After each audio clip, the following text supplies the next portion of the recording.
और देखिए, राजस्थान सरकार वन स्टेट वन इलेक्शन की तैयारी कर रही है। इसी के तहत प्रदेश के 49 शहरी निकायों में प्रशासकों की नियुक्ति कर दी है।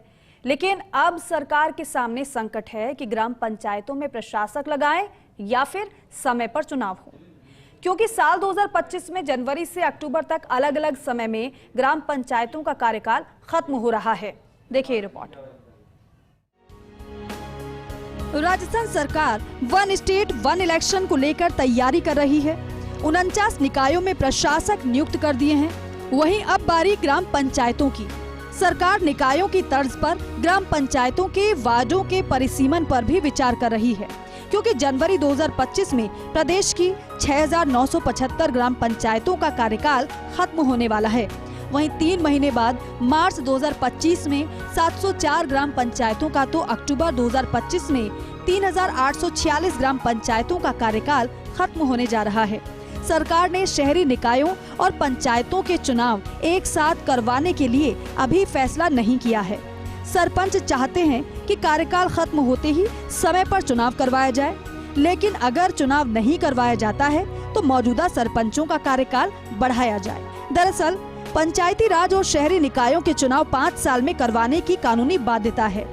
73वें और 74वें संविधान संशोधन के बाद ग्राम पंचायत और शहरी निकायों के चुनाव हर 5 साल में करना अनिवार्य है। विशेष परिस्थितियों में ही इसे टालने का प्रावधान है। अगर टाला जाता है तो सुप्रीम कोर्ट तक जाना पड़ सकता है। सरकार ने पिछले दिनों शहरी निकायों के वार्डों के परिसीमन का फैसला किया है। वार्ड परिसीमन के कारण चुनाव आगे टालने का आधार मिल गया है। पंचायतों के चुनाव आगे खिसकाने के लिए भी पंचायतों के वार्डों का सीमांकन करवाने का आधार हो सकता है। ऐसे में पंचायतों के वार्ड परिसीमन पर भी कानूनी राय ली जा रही है।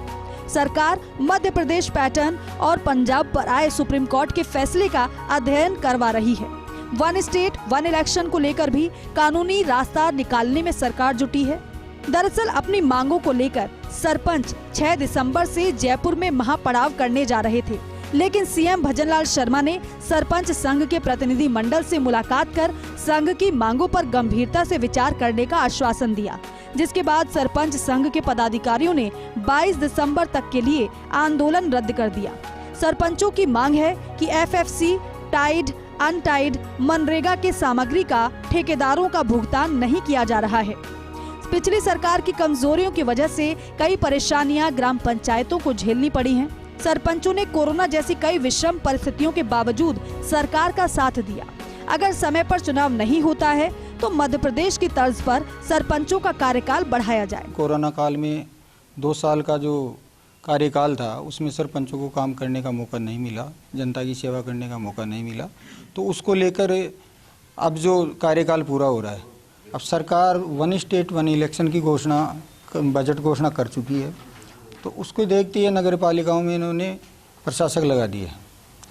और हम ये चाहते हैं कि हमारे ग्राम पंचायतों में प्रशासक नहीं लगाकर सरपंचों को भी कार्यभार दिया जाए, क्योंकि मध्य प्रदेश में कोरोना काल के समय 2 साल सरपंचों को कमेटियां बनाकर उनको कार्यभार दिया गया था। उसमें राज्य वित्तीय अधिकारी एवं प्रशासन अधिकार सब दिए गए थे, तो उससे सरपंचों को 2 साल काम करने का मौका मिला। राज्य निर्वाचन आयोग ने जनवरी में चुनाव करवाने की तैयारी शुरू करते हुए हर पंचायत में वोटर लिस्ट अपडेट करने के लिए प्रगणक लगाने के आदेश दिए हैं। ऐसे में करीब 7,000 ग्राम पंचायतों में प्रशासक लगना तय है, क्योंकि जनवरी में ग्राम पंचायतों के चुनाव करवाना संभव नहीं नजर आ रहा है। 6 दिसंबर से सरपंच अपनी मांगों को लेकर जयपुर में महापड़ाव शुरू करने जा रहे थे, लेकिन सीएम भजनलाल शर्मा से बातचीत के बाद महापड़ाव स्थगित कर दिया गया।